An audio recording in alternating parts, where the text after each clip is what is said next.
Good afternoon, good morning, good evening, wherever you are. Today, I am so thrilled to be joined by Avinash Rajagopal. Avi, as we know him, is the editor-in-chief of Metropolis, the leading magazine and content hub for architecture and interior design, spotlighting the power of the built environment through its influence in improving people's lives and safeguarding our planet. And Avi is so much more than that title. He is a renowned entity and an essential voice within our industry. And now we're going on the record to discuss the intersection of personal identity and professional leadership and why he believes that our movement must remain a force for creativity. By way of well executive, we aim to introduce you to a new archetype of leader who sees their own well being and the well being of their people as part and parcel to their success. At its core, the purpose of design is to move beyond aesthetics and to solve real world problems. Avi is someone who has spent his entire career proving that building isn't just ground up construction, it's about amplifying the impact of the spaces that we already have and what happens within those environments.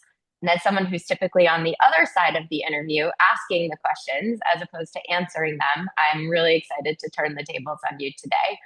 But before we start, let me just take a moment to thank our fantastic sponsor of the Well Executive platform, Daikin, leading innovation in heating, air conditioning, and ventilation technology for over 100 years, whose support makes this interview and the Well Executive platform possible.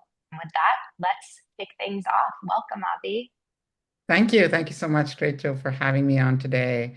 My involvement with IWBI is one of the really, uh, near and dear pieces of the work I do to me. And it is really nice to be on the other side of the table today to not worry about introducing people and asking questions and have you do all of that, and I can just sit back and respond. Okay, well, we'll poll you on whether you feel that way at the end of this interview. But the feelings of adoration are mutual. We're so thrilled to be able to have you on our governance council, where you've served, I think, for two terms now.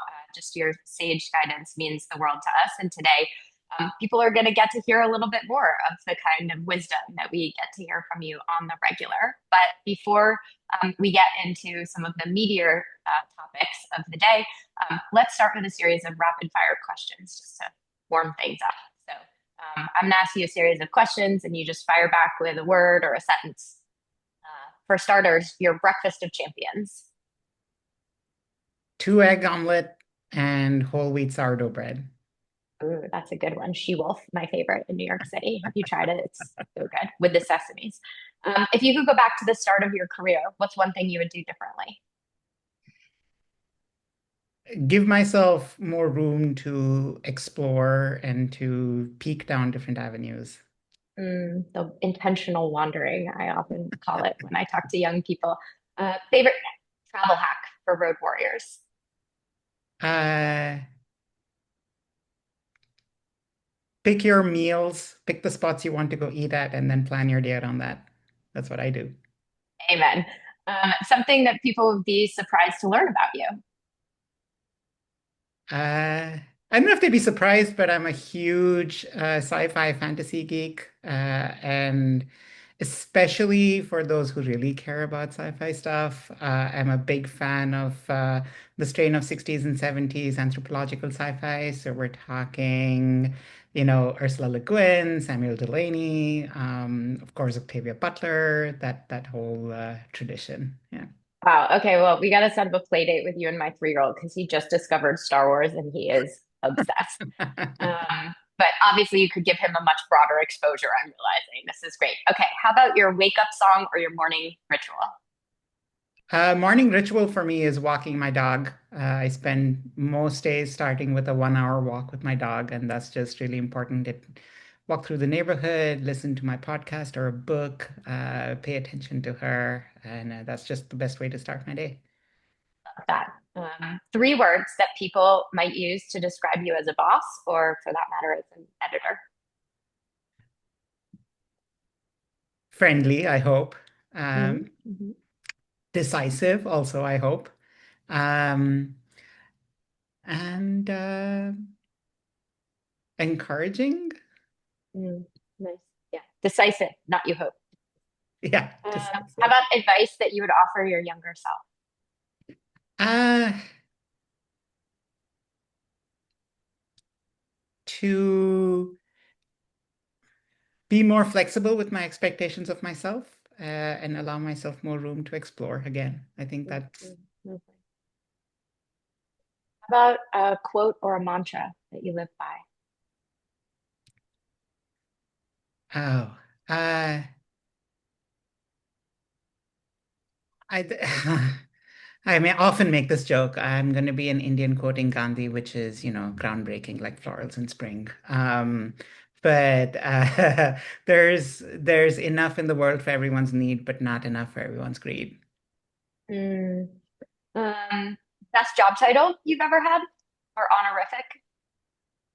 Oh, um, I don't know. I love my current job title. I As mean, you mentioned editor about in the chief is buffers. Yeah, not a yeah, bad title, pretty huh? much, pretty much my favorite. Yeah, but yeah, that's probably my favorite of everything I've Okay. done. Yeah. And last question for you. One thing you do every day to take care Uh, Breakfast, actually. of. Uh, I used to be a anxious mornings person. I don't know if there's others like me on this call. You wake up, you want to get started on your day, you just rush right in. And one of my key lessons to well-being over the last, I would say, 3 or 4 years is nothing is worth the sacrifice of my breakfast, honestly. Mm, Um, mm. so Best way to start the day, they yes, say. it is. It really is. Very good. With two eggs and sourdough toast. All right, Avi. Most days, yeah. Like I said, let's get into the meat of it now. I want to talk a little bit about your perspectives on the role that interiors plays in the built environment.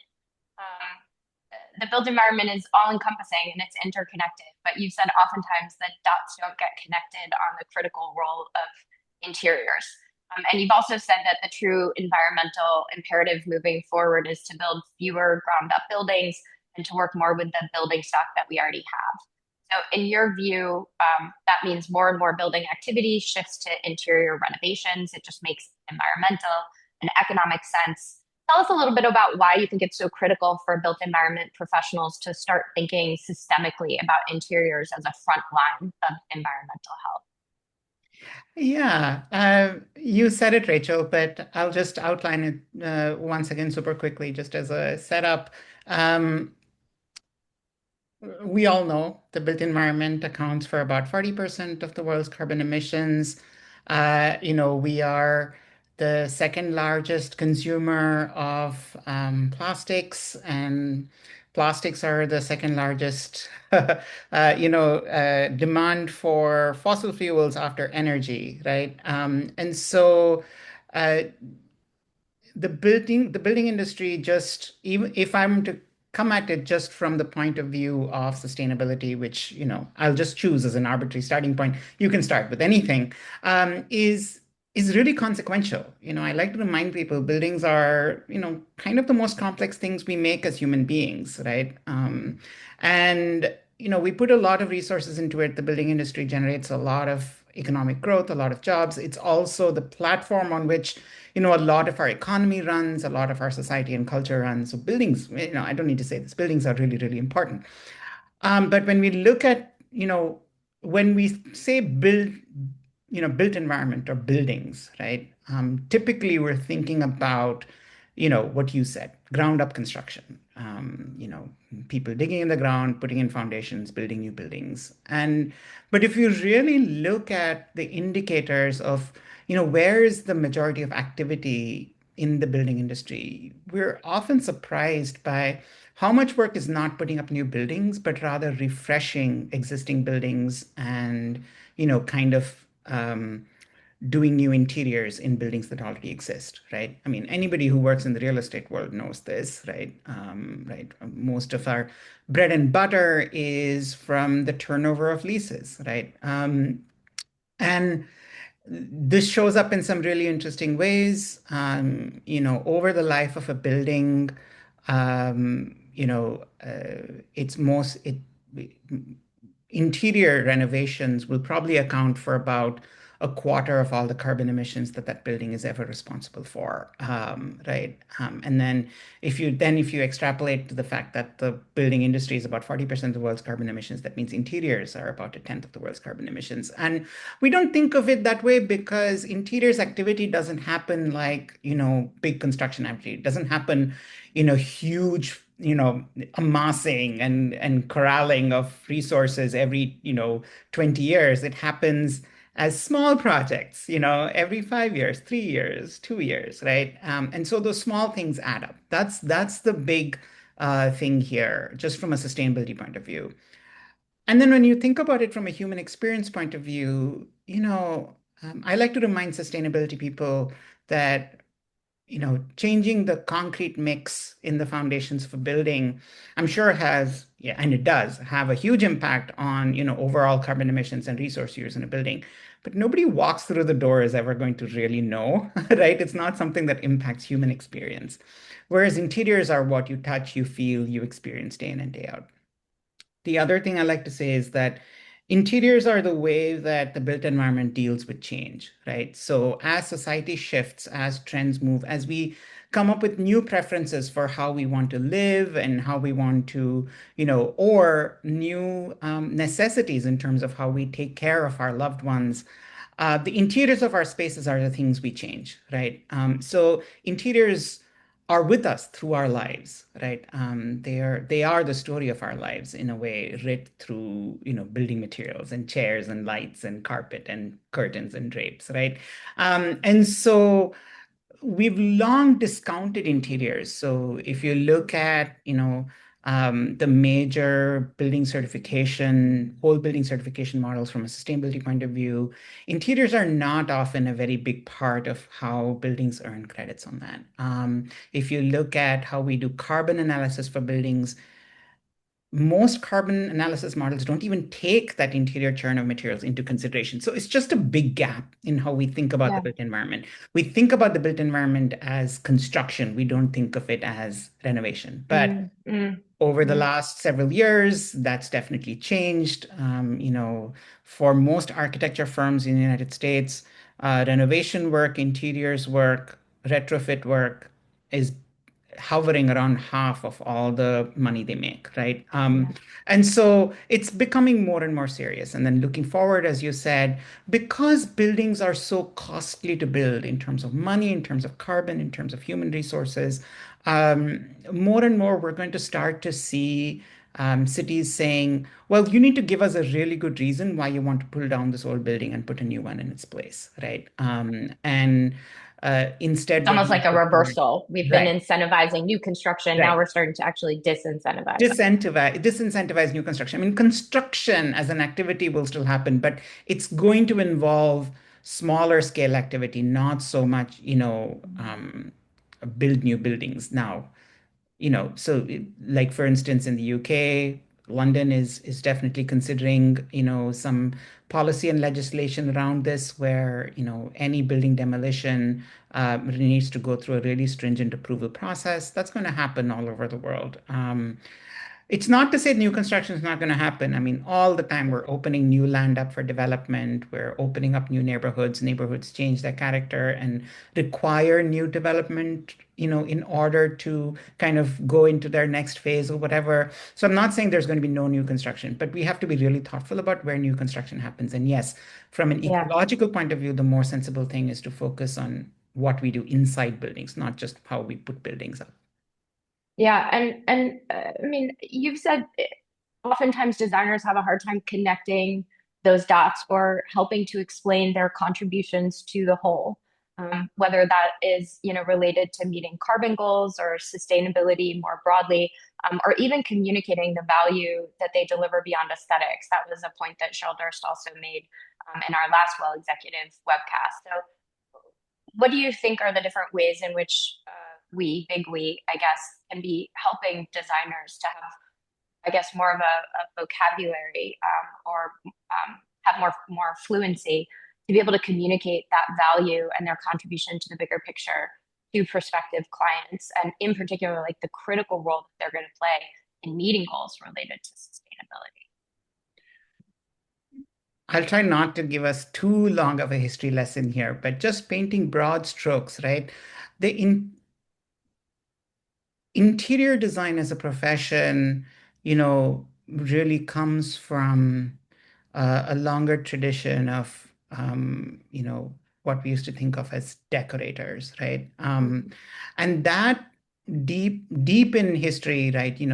We're talking, medieval times, Renaissance, whatever, was considered an inextricable part of the building itself, right? And so it it's where some of the finest skills came into play. It's where Mm. huge costs came into play, especially in public buildings, Yeah. right? And so there was this idea that interiors and whole building activity were not separate from each other. But basically, at the turn of the 20th century, that began to change quite a bit, right? And we start to also see this gendering of the interior design profession, right? So more and more, it turns out that, it began to, I like to make a joke and say it was the girls and the gays, right? So basically, we started to see architecture as the domain of, a really kind of male vision of erecting buildings. And then women and very often gay men were asked to come in and humanize those spaces, right? And Mhm. there was this, it fit into the gender roles we had, but it also meant that interiors started to be taken less and less seriously as an activity within the built environment. We had, occasional pioneers like Florence Knoll, who, uh, made a huge impact on corporate life and corporate culture in the United States through her work on interiors, right? And that was the start of us starting to say, no, interiors work, is significant. Starting again, in the 60s and 70s. And that arc has led us to today where we know that say the way a hospital is designed, the way an office is designed, can make a huge impact on how it functions for the role that it's supposed to play, right? And so interiors, I think, is coming back into its own, and we have to shed some of that old baggage that's in, those gendered roles. So part of this idea that what interior designers do is specify colors and materials and finishes, pick the drapes and choose the chairs, right? Like that is not really the reality of the profession. It's also not a responsible way of thinking about interior design. We Mhm. spend as IWBI has messaged and told us over and over again, in modern society, we spend the majority of our time indoors. The environments that we inhabit are interior environments, and so interior design is where we interact with buildings the most. And I think that makes it, just as a level of human activity, really, really important. And I think the profession is still finding ways to articulate the value that interior designers bring to the built environment Mm. as a whole, but also to society at large. Mm. I mean, first of all, it was a great history lesson. I didn't know a lot of what you just shared, so super fascinating. I'll sign up for that class on the next the next for the next semester.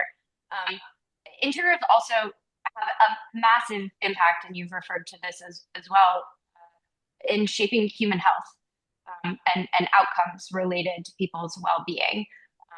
You've said that health is the prime mover when we want to change people's minds, when we want to compel people to invest in better buildings. So, say a little bit more about that. Why do you see health as like the front door through which we can enter to have these conversations? You know, when we think about the impact of buildings and we want to think about, you know, we want to contextualize, say, the economic investment in buildings and building activity within which I include interiors, right? We're looking for all the ways that buildings can impact or can provide value to society, right? And what we find over and over again with organization after organization is that alongside economic activity, buildings help us make money, interiors help us make money. Mm. The other thing we care about the most is well-being, right, Mm, is health. Um, and again, IWBI has articulated this really beautifully for us, as kind of at the forefront of the healthy building movement. But the one thing that we can all agree we care about is health, right? That's why if you look at the early days of even the environmental movement, a lot of the early pioneers were mostly concerned with health, right? The idea of carbon emissions was still quite an abstract idea in the 70s and 80s, but people like Rachel Carson, talking about toxicity, talking about health impacts, were having an immediate kind of a resonance with society at large. And that has, changed the way we think about, industry and society, the way we think about buildings and society.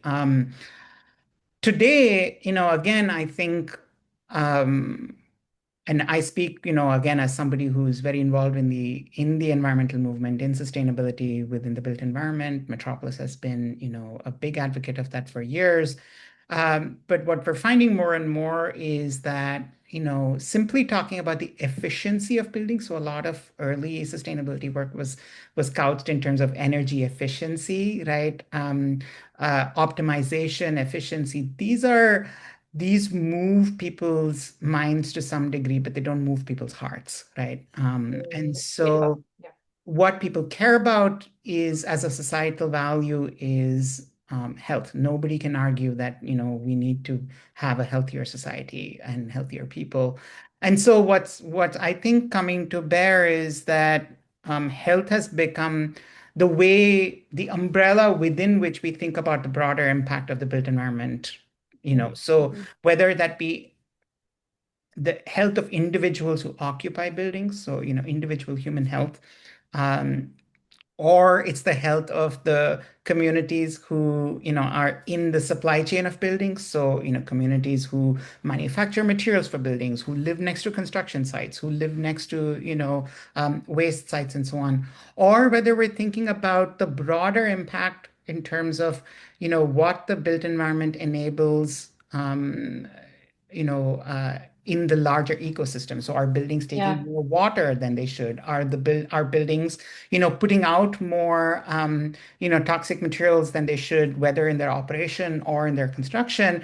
Those have let's call it a community level health impact, right? And then Mhm. beyond that, Mhm. of course, carbon emissions are kind of the most abstract health impact, right? So, right, all buildings contribute carbon emissions. Carbon emissions, are responsible for the changing climate and disasters and all of these things happening around the world. And though that is kind of health impacts at a kind of global scale. So if you think about it, all impacts can be translated in health terms. And I think Yeah, and it's more that's really personal, important. like what you're saying. Yeah, yeah. One is abstract and one is grounding us in the things that we all care about. Rick has talked about healthy buildings as the second wave of sustainability. And you and I have talked about this before that, when and just the concept of healthy buildings really started to gain traction, there was kind of active questioning that was happening within like the Die Hard Green Building movement, of which I was very much a part of. That was like, is this friend or foe? And will this actually detract from all this good work that we've been doing around sustainability, or will it be, complementary or even additive? Um, and I think it's been beautiful to like watch that evolution. But it's a really lovely reminder from you that in fact, yes, a lot of early sustainability efforts were centered around health and this notion that the places where we were living indoors specifically were making us ill, or that the human contributions, to outdoor environments were making us sick. I want to talk about something else that's coming up in many different chats, many different places. Another question where we're asking ourselves, is this friend or foe? And that is AI. After that, I definitely want to get into some conversation about your health and how you tend to it. But I feel like you can't have a conversation. You cannot host a webcast these days without talking about AI. So I want to know your take. When it comes to the design community, is AI more of an opportunity or a risk? Is it a friend or a foe for design? How long do you have? I think there's a couple of things we'll just acknowledge, right at the outset that there is an environmental cost to AI, right? And so uh, before we even think about what are the applications of AI in the built environment, we have to think about the AI itself as a contributor to the emissions, to the resources, and so on that the built environment consumes. At Metropolis we just put out our this year put out our first U.S. Sustainable Design Report, and one of the things we tried to capture there is the growing um, pool on our resources that data centers are going to represent, right? And so you can't have artificial intelligence without huge computing power. You can't have that without data centers. And I just will say this, small whatever anecdote as like a as almost a flavor.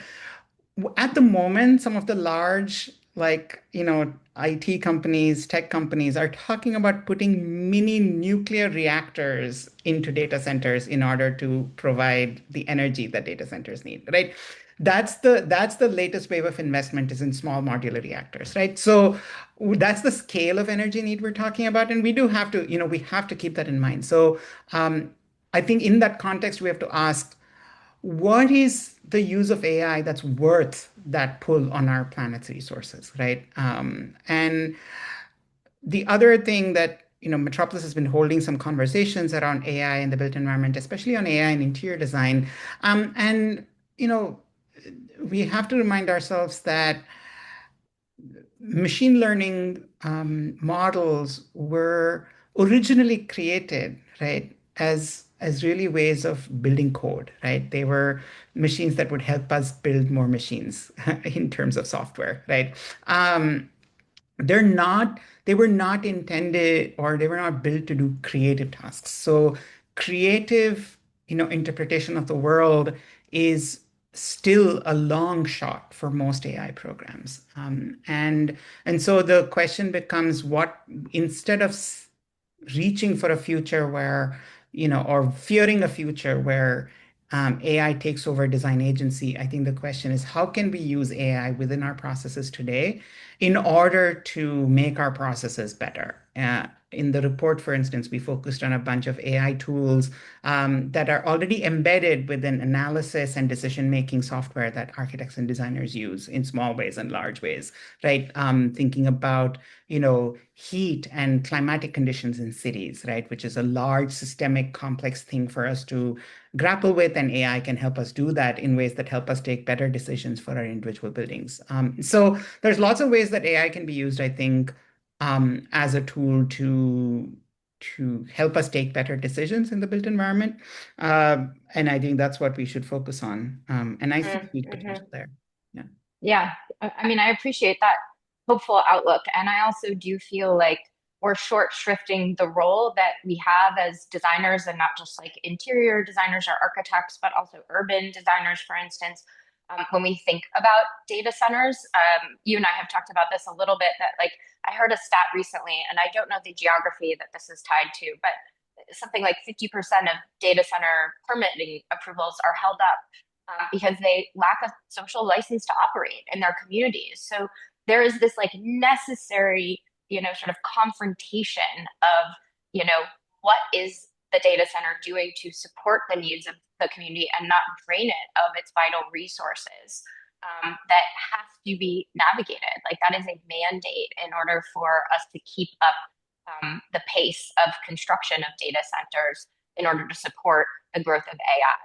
And Absolutely. this is like a topic I'm really intrigued by and want to support. Like we're even asking ourselves, is there enough of a there that well could somehow help when it comes to data centers? Because of course there's a lot of people coming to us and going, well, what are you doing about data centers? I'm like, I just don't know yet. Right now we're doing a lot of like sense making and putting feelers out into the community and internal lunch and learns with experts to ask ourselves, like, is there really a way in which we could help? And so far, my instinct is yes, but it's more around like the relationship with the supporting a positive relationship with the community than it is about like the interior design of the spaces. Or Yeah, maybe it's absolutely. about interiors eventually too. Yeah, I mean, I think, but see, I think data centers as every typology of building has its own, dynamic in terms of what factors are more or less important or more or less impactful when it comes to thinking about health, right? More broadly Mm-hmm. than health. And if you look at data centers as particular and compare a data center to, say, a workplace, right? And a commercial office building situated in downtown or an office park or whatever, right? There's no doubt that that building has both impact on occupants and impact on community, right? But for those buildings, for very obvious reasons, we tend to focus more on health impacts on occupants, not so much on health impacts on communities, except in broadly writ ways, right? Like this building is not, causing harm in the community. It's, acting as an engine for growth, whatever, right? Like there might be ways we can frame that. Whereas for a data center, it's quite the opposite, right? It's not that data centers have no human occupants. They do have human Hmm. occupants. And Yeah. very often now we're seeing proposals about data centers that are kind of hybrid buildings, right? That are office building, come data center, right? And or data warehousing, logistics. Like there's so much movement in that space. And so there is human activity inside those buildings, which is not to say that there's no impact on human well-being for occupants and in a data center. Of course, there is. But just in terms of scale, the impacts on community is probably larger. And weirdly enough, those community impacts are not through human health directly, but through ecosystem health, right? It's about ecological resources that are being used. It's about, and so what I'm hoping is that as we look at data centers as a case study, it's going to illuminate some of the corners of both the sustainable buildings movement and the healthy buildings movement that maybe we've Mm, not necessarily had the incentives to pay attention to in the past. So we're going to have to mm. develop new tools. And this really weird little typology, but hugely impactful typology, might finally give us the Yeah. incentive to do that. Yeah. Yeah, illuminating the corners. I really like that. And, similar to with warehouses, for instance, or manufacturing, we've seen far more interest there than I ever would have expected, in part because, yes, there are not very many occupants, but they have to work really hard to recruit those occupants, to recruit that talent, because they need a different kind of worker, than they historically have, fewer people because the machines are doing a lot of it, but higher order qualifications, higher order education and training. And so they're, and most people don't want to go to work in a data center, don't want to go to work in a manufacturing facility. So, even though you're talking about fewer people, you got to work even harder to woo the right talent into those spaces. Um, let's shift gears for a minute. I have promised everyone on the line and who will be the archive of this will be an opportunity to see or hear about a different side of you, like a little bit more of a human side. Although I really admire the way in which you bring your whole self to work, which maybe we'll touch on. You and I are both intersectional leaders operating in a moment when it feels like many of the rights that communities that we're very much a part of, rights that we, had the luxury of taking for granted, maybe for a period of time, are very much under attack or being actively eroded. And so I'm curious about how you're preserving your own well-being. You're always so positive. You always have a smile, and how do you do it? Like, what's your what is happening behind the scenes to keep yourself in a good headspace to do your best work? I smile to hide the pain. No, I'm kidding. I think, there's a couple of things here. Yes, it's true, right? When decisions are broadly made within the built environment, in the context of, say, the United States, they're not necessarily, thinking about, brown people somewhere else, right? To put it very broadly. And I think that's been a long conversation, around equity in the built environment, and thinking about how our work actually impacts communities. And, you know, if you look at broad trends within the built environment, they have been trends that have left so many communities behind or have impacted Yeah, communities adversely. You know, um, we can talk about, artisan communities in the global south kind of losing,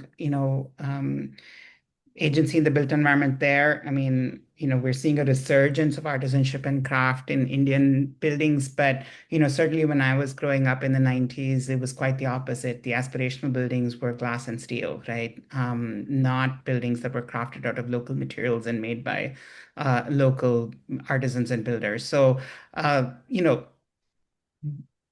there's this push and pull in terms of how I see parts of my identity reflected in the built environment for sure. And I think the what that broader kind of arc teaches us is that there's always hope for change, right? That if enough people point out a lack, or a problem, and we get together and make our voices heard and actually find solutions, we can move forward. I mean, there's so many micro movements within the built environment towards the better, and then there's large macro movements like, the healthy buildings movement that IWBI has been kind of at the forefront of, that have actively pushed against ways that communities have been left behind, right? Yeah. And Mhm. so I think that's what always gives me hope is that, okay, like, yes, there's so much going on around us, but let's focus on the places where we can make an impact and just continue to do that. And Mm, so, mm. and in my work and with my team, we're lucky in that way. We've created ourselves a little space to do that. I'll give you an example. We just put out an issue a couple of months ago, um, and the issue marked the 250th anniversary of the United States. So we always do an American design issue every year. This year we said, okay, let's do it at the start of the year. But as we were, thinking about how and why we would do an issue like that, we said, you know what, let this issue represent the America we'd like to build, right? Mhm. So it's not so much about feeling anxious about describing all of American design today, but rather to say, here are the things we want to project into the future. Mm. And within that were, things like mindfulness and neuro-inclusion, right? We talked about the value of existing buildings, built buildings, and preservation. We talked about, bio-based and natural materials. Like we put into that issue so many of our hopes for the built environment. Yeah, And so I love that. that Talk kind about of keeps issues. us sane, you know. Yeah. I Optimism also is good. Yeah. optimism is good. I mean, that is what optimism is, good, and focus on what is good. But I really like also your framing of focusing on what we can control at IWBI, and I inherited this from one of my mentors. We talk about it in terms of three concentric circles. Like the inner circle is what you can control, and the next circle out is what you can influence. And that circle, on the outermost circle is what is out of your control. What my mentor shared with me that I've passed down to the team at IWBI is, leaders ride the edge between what you can control and what you can influence, and Yeah. they let go of the rest. And that Yeah. is just like, I think that is such like an empowering framework to revisit in those times when you do feel like there is so much that I am worried about, so much that I'm anxious about, but that I can't control. But if we just stay focused on whatever it is that we can control, it gives us, a semblance of like optimism and hope, but also a feeling that we're like a part of change. Yeah, yeah, yeah, totally. It also helps us honestly put some boundaries, right, around our work lives. Right. Like give yourself permission Yeah, not to be anxious yeah, about those things. exactly, I have exactly. to remind myself of that so often. Let's talk about caring for your teams too. You're, editor in chief. You've got a big team that you've got to keep motivated and focused. And there's plenty of uncertainty in the world of media right now. You're taking it from all sides. So is design. I talked about that in the last webcast with Cheryl. So I've got to imagine that, you spend a good deal of your time and energy just thinking about how you can empower your teams to do their best work, bring their full selves to work, and to maintain some semblance of balance between work and life. So what are some of the things that you've done to really help people stay motivated and productive?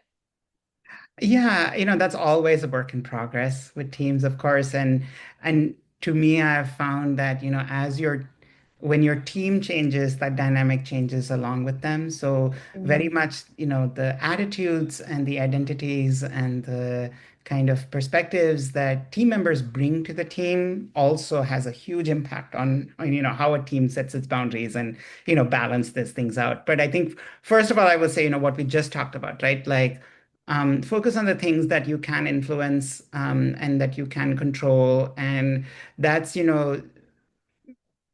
I try to model that message for my team. If we Yeah. can't like we can't do anything about this, let it go, right? Yeah. Don't stress about that. I think, or rather, and the absolute edge of that, like the intersection of that far edge of what we can influence, I often tell my team, I try to take the pressure off my team to be thinking about that and say, it's kind of like the job of those of us in leadership to kind of worry Mm, about that. So don't stress too much about that. I think that's one thing. The other thing is giving people an outlet to express themselves in their work, right? So I've had a long-standing rule. If I can see true passion around a pitch or a story from within my team, my default is yes, not no, right? mm, And how can we make it happen, right? And so that's something that I take quite seriously is, if you want to work on a project, members of my team, um, you know, have they've taken on adjunct teaching assignments sometimes when they've mm. want to do that. They've worked on research projects, they have art projects going on, they have lots of things going on in their lives, right? And to me, I always see that as kind of intersecting with their work, and I we own that as part of their lives as team members, and I think that's really critical too. um, yeah, and broadly, as I said, trying to stay positive is really important. And the last thing I'll Mm, say is yeah. that this is a thing that I don't know, maybe some folks, some leaders on this call who head creative teams will relate to. But, you know, when we think about work-life balance on a creative team, right? Teams that are involved with writing and producing and designing and, some maybe other creative activities. Creativity doesn't always neatly fall into a schedule, right? Right. So uh, one person on the team might be having a creative block or might be grappling with things while others are waiting around for them to, be ready, right? Yeah. And so that can happen a lot. And so one of the things we try to do as a team is, we embrace that tension. We're okay with that. We make space for that. We say, okay, you know Great what? flexibility. You're not ready. Why don't we work on this instead? And then we can come back Yeah. to that, Yeah. right? And stuff like that. Like really being flexible in terms of how we think about work life so that, you know, you may choose to work until 2 a.m. with writer's block, but that doesn't mean that others on the team have to be waiting on you until 2 a.m., right? And so you have Hmm. to acknowledge, Hmm. like, if you're going to go till 2 a.m., that next person in the relay race is not going to take the baton from you until 9 a.m. the next morning, right? And be okay Right. with that, right? So you got to Yeah. take responsibility for your creative process. And so, Hmm. uh, you know, I think that's also tricky and Yeah. challenging, but more or less we do an okay job. Especially when you're working on deadline. Eli Yeah, Hoisington, the co-CEO of HOK, was talking about this in terms of work from home. Are you expected to be in the office? And he said you can't schedule creativity, yeah, and you also can't, creativity doesn't always happen in the confines of an office. It's not necessarily where you do your most inspired work. So it was almost like he was suggesting that inherently designers should be, and design firms should be more open to hybrid work and not a butts and seats approach, because yeah, ultimately, like, you don't want to put boundaries on the creative process. right. Avi, I want to ask you a little bit about what you see coming down the line in your crystal ball, and then before we break, I want to talk a little bit about your thoughts and your wishes and your hopes for our upcoming interiors designation, for our upcoming interiors designation at IWBI. But we got a great question in the chat to this end from Samantha Newman, so I'm going to read it out here. What trends are you seeing in the way that we design our buildings and interiors to improve our sense of community and connection, which also impact our health and well-being from a different perspective and not just about indoor air quality? You have such an amazing vantage from point from where you sit. what are those trends that you're seeing coming around the corner that the rest of us may not see? Yeah. This fall, early August, Metropolis, we're organizing our first Neuro-Inclusive Design Summit that's going to be specifically focused on design for folks with autism. Uh, and I bring that up to say, there's so much that we still don't have a settled wisdom about in terms of how we address the needs of people in the built environment. So folks who want to I think there's just so much more work to be done, so much more exploration to be done in terms of, how we think about uh, folks who don't have typical or assumed needs and requirements in the places that they work in, they heal in, they learn in, and so on. And so, I think there's that I'm seeing is we're more open than ever at this point to be thinking about the full diversity of human society and how spaces are built for people of from different backgrounds, different needs, and so on. And I think that's one trend. So, neurodiversity has certainly, we have a lot of advisory around that already, but I think there's new research coming all the time, and things are not quite settled yet. So I think that's Mm-hmm. one thing. The other thing I will say is, Linda Sorrento on the line, our good friend, says design for empathy. Which yeah, I love exactly. that sentiment. Yeah. Right, right, right. I think that's a broader trend. We do a lot of workshops with young professionals in the built environment, Mm, mm, architects and so on. And I always ask, what is the one positive thing you're seeing in the architecture and design professions today? And invariably they come back to me with, well, look at the room we're in, right? Like there's women here. It's just mm, right. So our profession has become more diverse, and that's due to the efforts of so many folks who've gone before us. And I think there's so many leaders who've worked so hard to change the makeup of our professions in the built environment. And I think that we're seeing that kind of come to roost, shall we say, right? And yeah. that's been a Yeah. beautiful trend to see. So those two are linked. Not exactly the same, but they're linked, right? The third thing I will say is on the materials front, we're asking more questions about where our products and materials come from. I think we have more tools to deal with that. One of the most, I think, hopeful things that's happened in the last 5 years, I will say, is our focus of really, sorry, even with materials, really focusing on the impact they make, right? So for a long time within the sustainability movement, we were so obsessed with validation, right? Are you as good as you are saying you are, right? So Yeah. we want this certification, that certification, whatever. And often the ask stopped there. So like, if you have Yeah. And the often just to focus on in right, use, like right, nothing that happens before or before, after. after, Yeah. so on. But now we're saying, oh, no, no, no.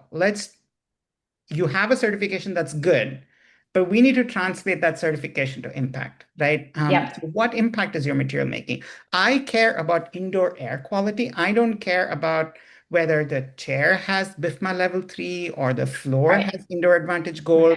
What I care about is indoor air quality, right? And Right. then what I care about is human health, right? So Mm. let's focus on the things we care about and derive our goals from that rather than focusing on, have you specified this in this office in this very particular way with these certifications and these standards, right? Absolutely. Those And are means, they're not the have you goal, seen right? Habitable's Inform tool? Right. For any Exactly. designers Yeah.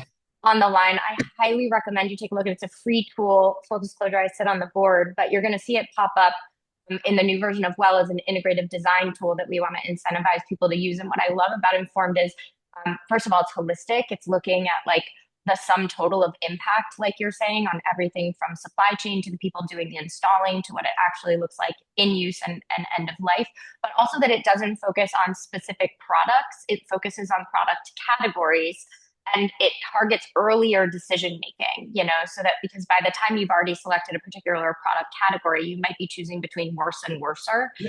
Yeah. Um, and so Yeah. it's this idea, it's so simple too. It's color coded from green, yellow, orange, red. And the idea is just like, can we step up from red? Can we start to make our way toward, greener products? Right. Right. So yeah, highly recommend. I'm glad to hear that you have seen it. And also, thank you for acknowledging the people and the good work that has come before us. There's a few of them on the line, Linda included.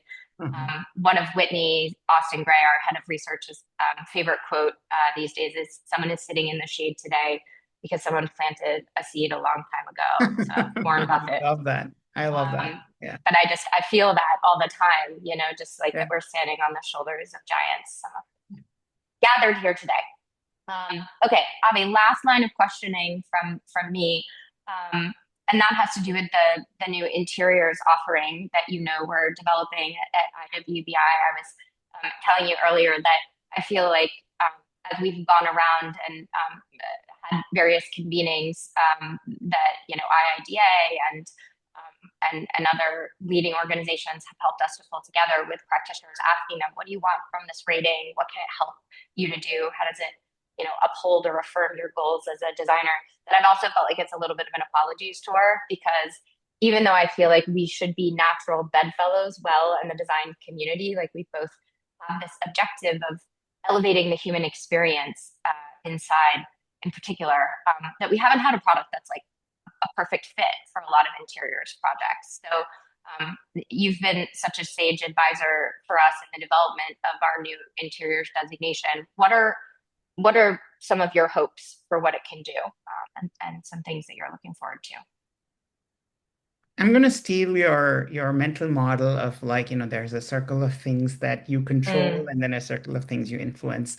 If you look at, broadly speaking, for interior designers, what do they control and what do they influence? I feel like, you know, health is pretty much squarely in their court, right? Especially health, healthy spaces inside of buildings, right?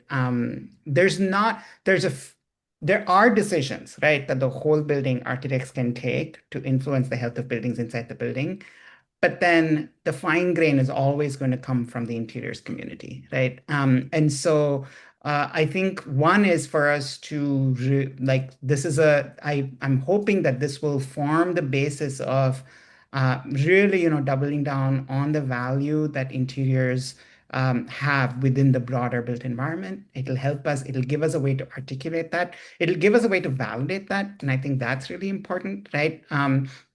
Within the interior design world, and I'm not saying this just because Linda's on this call, but there's been a long movement towards what we call evidence-based design, right? So when you design something, you design it in a way that there's evidence supporting the outcome, right? And the truth of the matter is that you can't start with the evidence and then design, but you need validation, right? So having designed something with a hypothesis, you will need to prove out whether that hypothesis is true or not. So, yes, I put a bunch of plants in my office. Is that good or bad, right? Like we don't have a lot of fine-grained kind of project level analysis of things like that. And I think what I would love is for this tool to help teams start to articulate, specifically what their contribution has been on the interior side. And I and think, what the impacts and have what the been? impact Yeah. has been. Right, Mhm. Yeah. right, exactly. And then, then I think hopefully as we think about, as more projects start to validate what they're doing, then we can start to see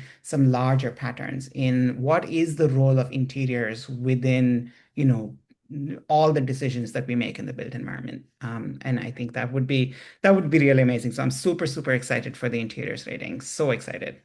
Your wish is our command. That is exactly what we're hoping to do, is provide not just that validation, but help to show the value of what's been done, by taking the data that we receive as part of the certification process, and digesting it and sharing it back to the client, back to the consultant, the practitioner, in ways that are meaningful and that help to convey the actual impact of the design strategies that were implemented. So thank you for Right. that.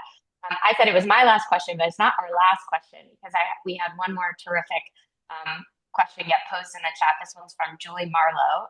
She says there's a lot of fantastic research and researchers of the built environment's impact on holistic health and well-being, but the industry still seems to be struggling with integrating this into everyday practice. Instead, what we're often seeing are special projects or special clients with bigger budgets that are more often integrating these strategies or affording a specialized designer. So, what are some successful ways that you're seeing the integration and awareness of well-being being integrated more equitably into the everyday? Um, I'm an eternal optimist, so I will say to Julie and to everyone else, I think there's all of us sitting with this frustration, but there's a lot of us, right? So like all of us are individually feeling like, oh, this is only in special projects, but then there's a lot of us working on these special projects. Turns out there's a lot of special projects. So if you And they add think, up. Yeah. so, as that's why we did our US Sustainable Design Report this year, just to say, let's take a realistic look, right? So, yes, if we look only through certification, about 3% of US building stock is certified under some sustainability certification or healthy certification, right? It's a small, right? It's a small Yeah. percentage. But if you ask folks, what percentage of your work are you engaged in that's working towards some kind of sustainability goal, that number is comes up to almost a Way fifth of their higher. projects, way, way, way higher, right? So which means that there's a lot happening internally within firms, a lot of conversations happening, a lot more than we give our industry credit for. If and we asked architects and designers in the US, right? What is the primary mover for healthier, more sustainable projects, right? Mm. And more often, so yes, some folks said, okay, the project is moving for some kind of certification, and that's fine.